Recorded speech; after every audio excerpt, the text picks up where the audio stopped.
Day 40 of our 60 days of basic networking. Let's go! Right, so we're gonna move on to the new lesson dito sa routing fundamental section pa rin. And on this video or on this lesson, ang pag-uusapan naman natin is about the common routing protocols. Although nabanggit na natin to dun sa previous lesson, we're gonna do some refresh or kumbaga high-level overview ulit of what are the common routing protocols na ginagamit natin in our networks today. Okay, so kung matatandaan nyo, di ba dun sa naunang video or dun sa previous lesson, we talk about the different types of routing protocol and their common classification. So, we talked about their purpose, kung saan sila ginagamit, either IGP or Interior Gateway Protocol or EGP, Exterior Gateway Protocol. So, based from our discussion on the last video, pinag-usapan natin kung para saan at kung ano-ano yung mga routing protocols na pumapasok sa IGP as well as pumapasok sa EGP.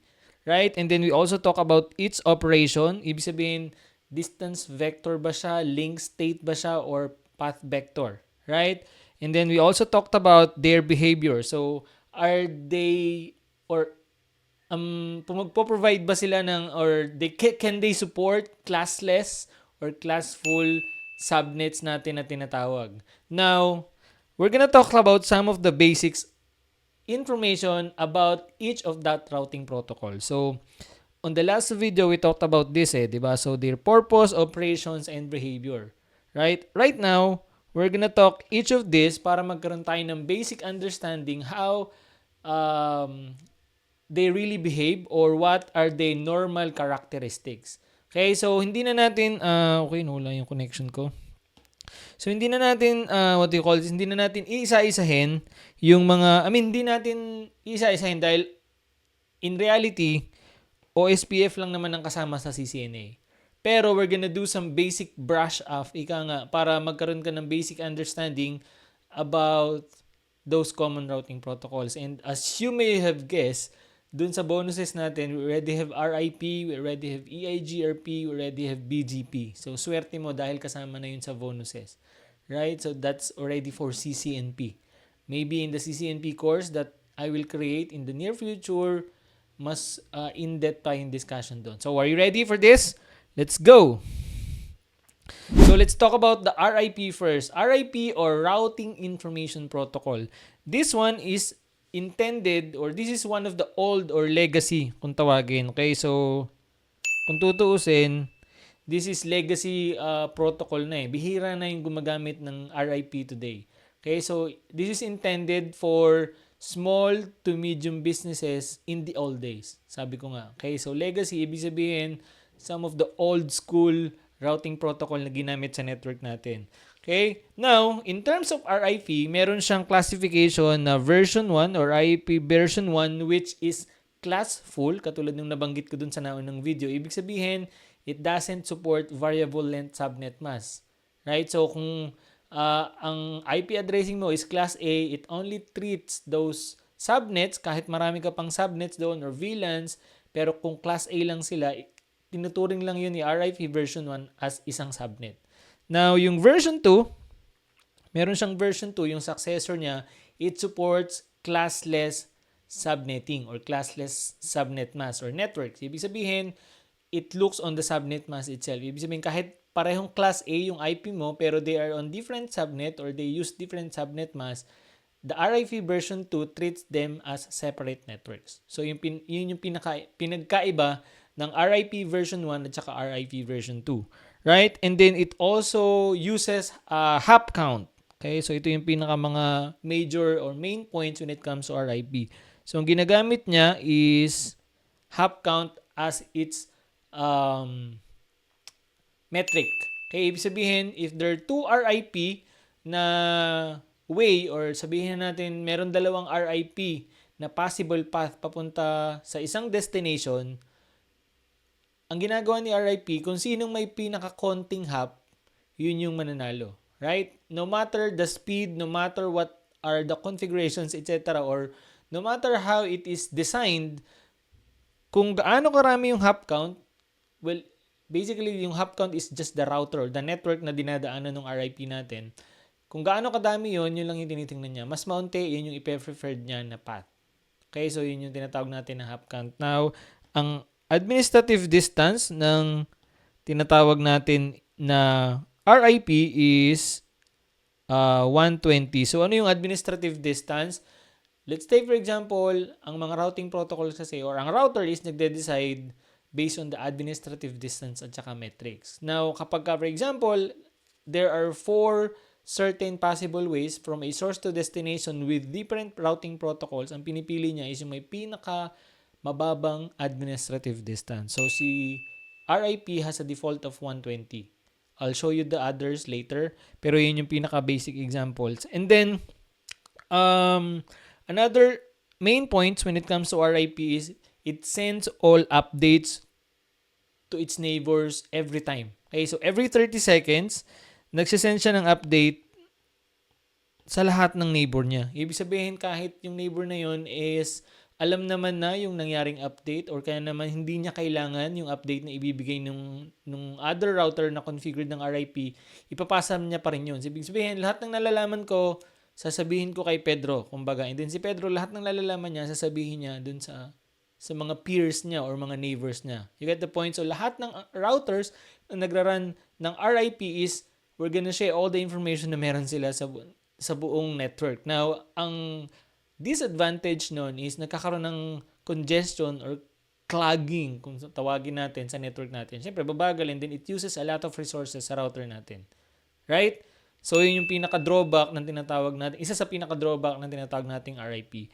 And then, it uses Bellman-Ford algorithm. So, hindi na natin i-discuss to. Bellman-Ford algorithm to find the shortest path possible. Okay? And then, another point for RIP is it uses, kasya pa ba? It uses multicast address 224.0.0.9. Ibig sabihin, lahat ng updates sa mga RIP routers na magkaka-neighbor or magkaka-configure is being sent to this multicast address. Okay, so yun yung pinaka-basic overview when it comes to routing information protocol or RIP. Sabi ko nga, you can check more detailed information or more detailed explanation about RIP in our bonus section. Kasi kasama yan dati sa CCNA. Kaya lang, with the latest version of CCNA, inalis na siya. Pero dahil malakas kayo sa akin, I included that in the bonus. We also have some labs and simulation or configuration there para talagang mas magets at mas maintindihan mo. Alright? So let's move on with the next common routing protocol, which is EIGRP. Right? So, EIGRP, okay, si EIGRP means Enhanced Interior Gateway Protocol. Ang pinakaunang version niya is IGRP. Okay, IGRP, Interior Gateway Routing Protocol, which is a Cisco proprietary. Okay, ibig sabihin Cisco proprietary. Ibig sabihin ginawa ni Cisco para sa mga Cisco devices. Dati yon, pero I guess 2018 yata or 2019 ba nung ginawa na nilang open source si EIGRP. Ibig sabihin, pwede mo na siyang pagganahin kahit hindi Cisco yung device mo. Yun nga lang, yung ibang feature hindi pa rin kasama. Kaya wala masyadong nag-i-implement. So basically, EIGRP is one of the famous interior gateway routing protocol. Ibig sabihin, ginagamit within the organization. Diba diniscuss natin dun sa behavior niya kung interior gateway protocol ba siya, or behavior ba, or purpose niya, kung interior ba or exterior. Now, EIGRP is one of the famous interior gateway protocol. Ibig sabihin, ginagamit inside the organization. Okay? Now, ang pinakamagandang advantage or pinakamagandang characteristics ng tinatawag nating EIGRP is considered a hybrid. Okay, so bakit siya considered as hybrid? Because it has the characteristics of the advanced or the distance vector protocol, which using the distance and the vector or the path and the direction, plus the characteristics or some of the characteristics ng link state. Okay, ibig sabihin, nandun siya, pwede niya or pwede natin siyang i-configure that can have both of those capabilities. Kaya siya tinatawag na hybrid. Okay? Sabi ko nga, we're gonna brush off just the fundamentals on this video. You can go to the bonus section under the bonuses course and then look for the EIGRP section there. Meron tayong mas detailed discussion about EIGRP and some configuration. So, mas makakatulong yon if you want to go deeper with EIGRP. Okay, so consider siya as hybrid. And then, ang kagandahan, in contrast with RIP, EIGRP only sends updates or changes dun sa mga kapwa router na configured ng EIGRP. Okay, so changes lang yung sinisend niya. Hindi katulad kay RIP na lahat ng nalalaman niya, katulad ng sinabi ko kanina, lahat ng laman ng routing table niya or lahat ng information isisend niya. Now with EIGRP, no. Kung ano lang yung changes na nakuha niya, kung ano lang yung nangyaring or yung bago, kung nga, yun lang yung isisend niya. So yun yung malaking pagkakaiba nila. And then, it maintains its neighbor relationship with other EIGRP routers by sending hello packets. So, meron siyang, kumbaga, nagsisend siya ng hello, hey, nandiyan ka pa ba, router 2? Kumbaga, di ba? If I'm router 1, for example, nakapira ko via EIGRP kay router 2, every 10 seconds, I'm sending hello packets para i-check kung okay pa ba yung neighbor ko. Okay, so yun yung isa sa mga malaking pagkakaibahan ni, nangyari. Nag-hey Siri. Lumabas si Siri. Anyway, so tuloy lang natin.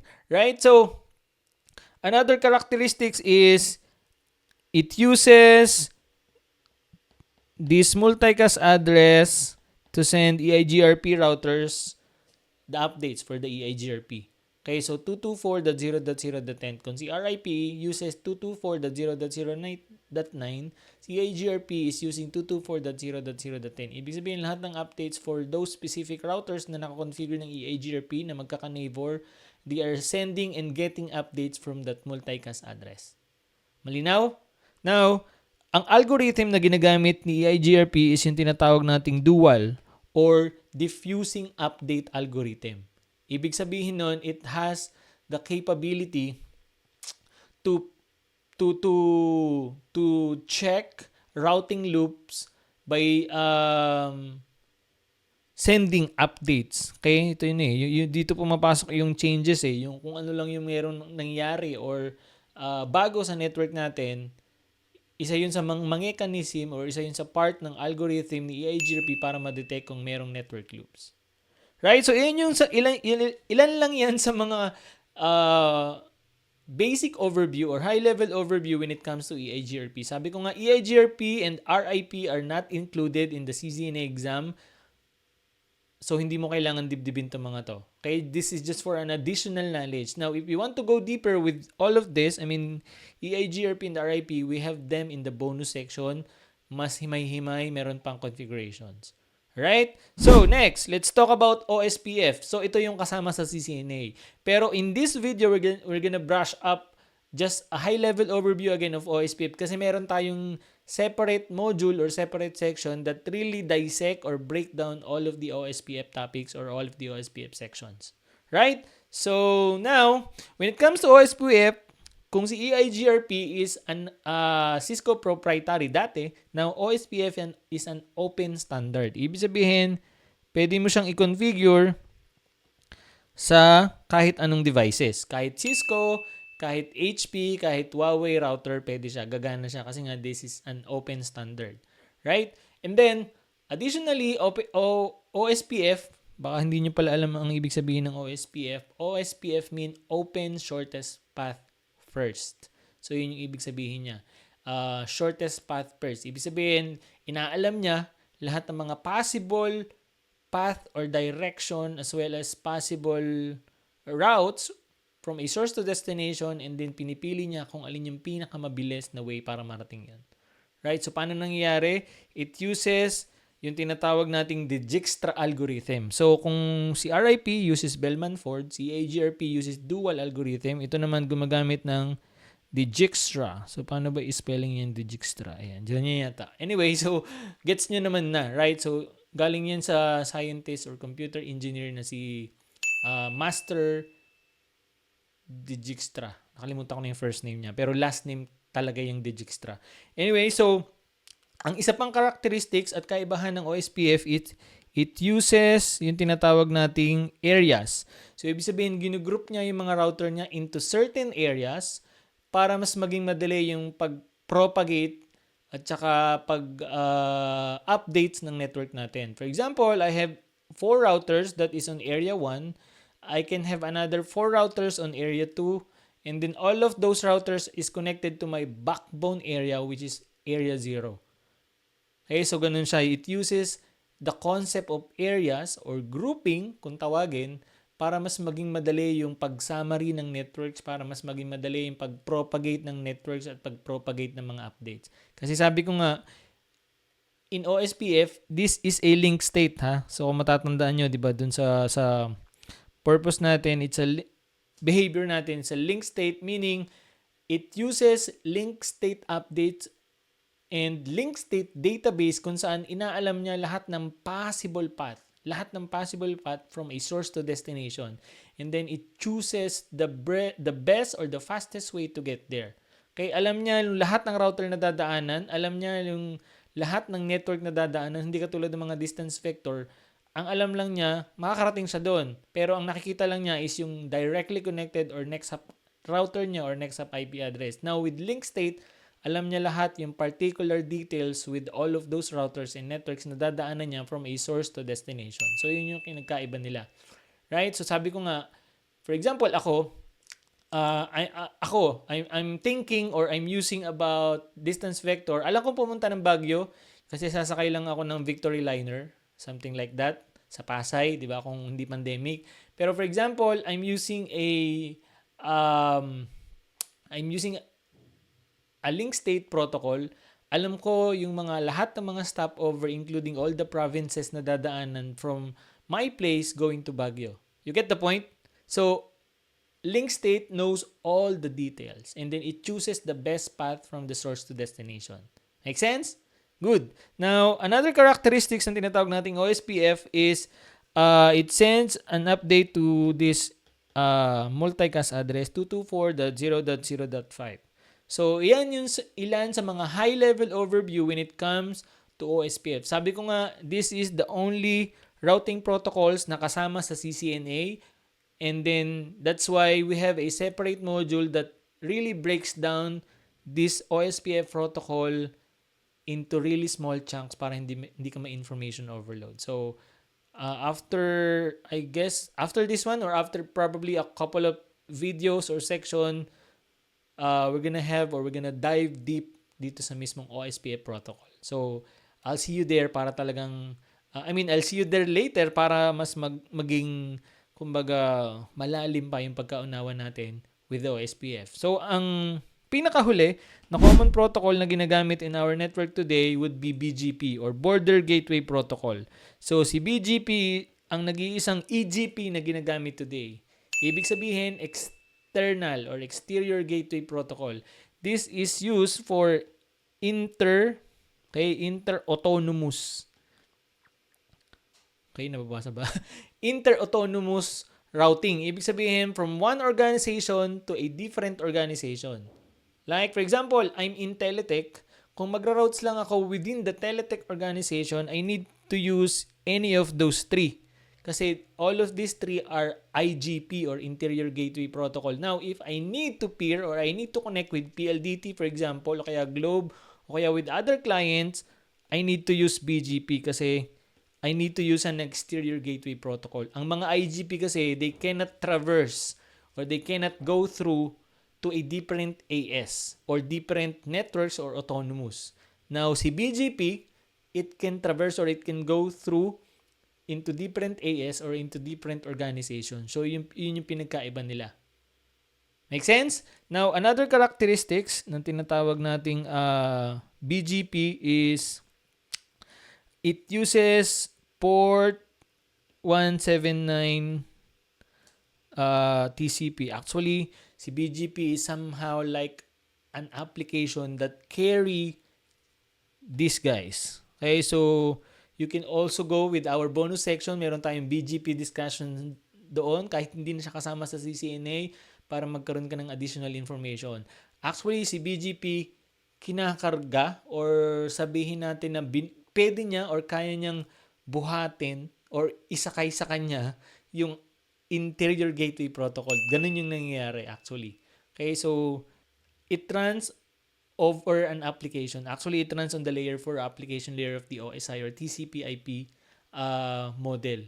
And then, it communicates via port 179. So, ang nangyayari is, a router of a different organization, for example, PLDT, and then your router, for example, Teletech, they are peering via BGP through their RP addresses tapos yung mga ASS nila. And then if you need, for example, to pass an IGP or routes that has this guys, kumbaga itong mga to,